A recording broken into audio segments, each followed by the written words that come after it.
Cute creatures, the return of a co-op highlight, and the best MMO endgame ever? Here's what's new in co-op and multiplayer games this week. How did we go from years of having just one big creature collecting game to suddenly being hit with a whole wave of new announcements? Even if Pokemon or Palworld didn't click for you lately, you might want to keep an eye on this one. If you're me at least, because just look at these adorable companions. Okay, I know I get hyped way too easily by cute things, but Anemo actually has a twist beyond just catching them in an open world. There are different exploration activities, including dungeons with puzzles. And instead of just sending your creature to fight, there's action combat where you merge with your Anemo, basically transforming into them, and battle in real time. Whether you're into PvE or PvP, that's how the fights go. Each creature comes with different elements, skills, and evolutions. Of course, some players are already comparing the few revealed Anemo to Pokemon. But honestly, there's only so many ways to design an otter.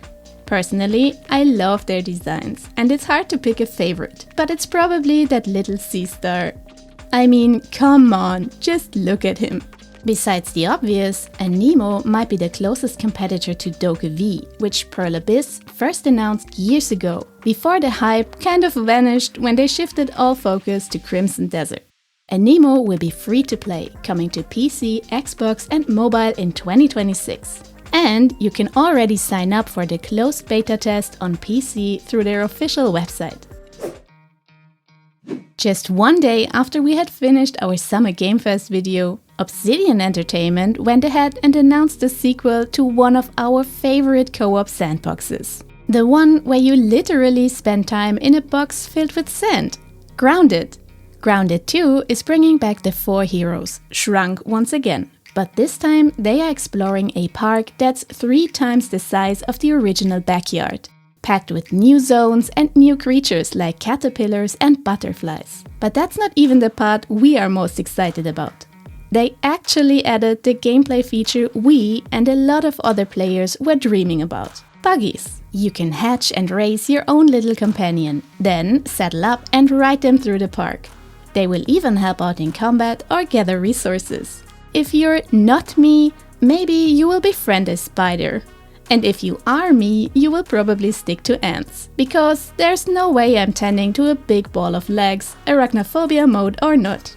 There's also a mysterious new threat, a shadow that follows, watches and learns.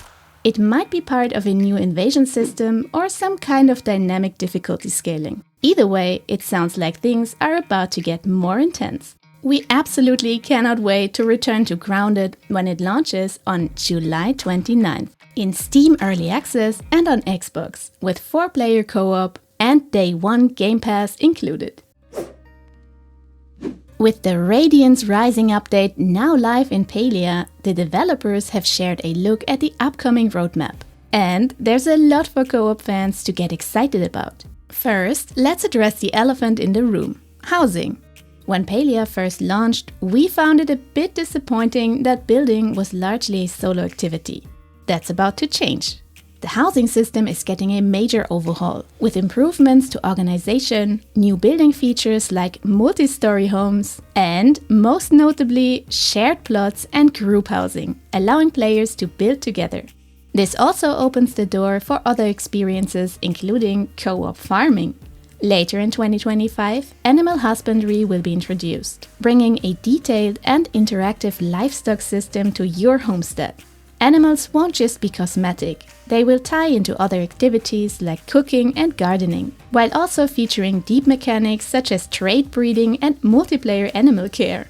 Beyond housing and farming, the roadmap also includes expanded narrative content, new zones to explore, and seasonal events that align with real-world holidays and changes.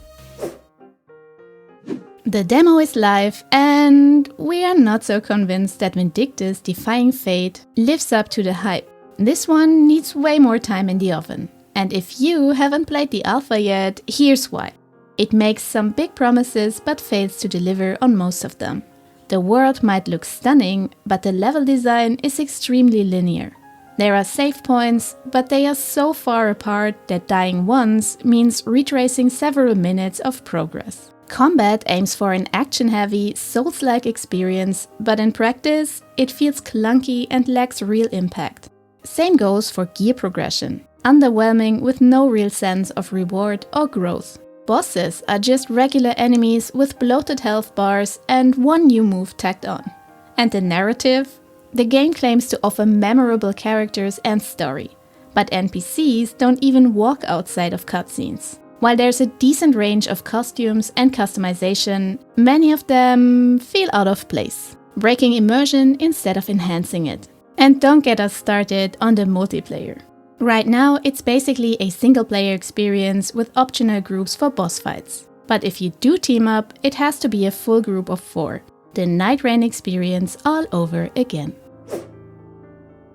And while the hype for Vindictus died down, at least for now, our attention shifts to another promising contender for our free time, Chrono Odyssey.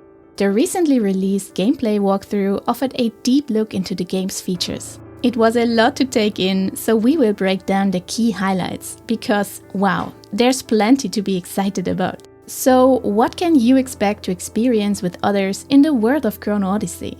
For starters, there's a wide variety of dungeons. Not your typical enemy wave gauntlets, but ones that require real team coordination and puzzle solving.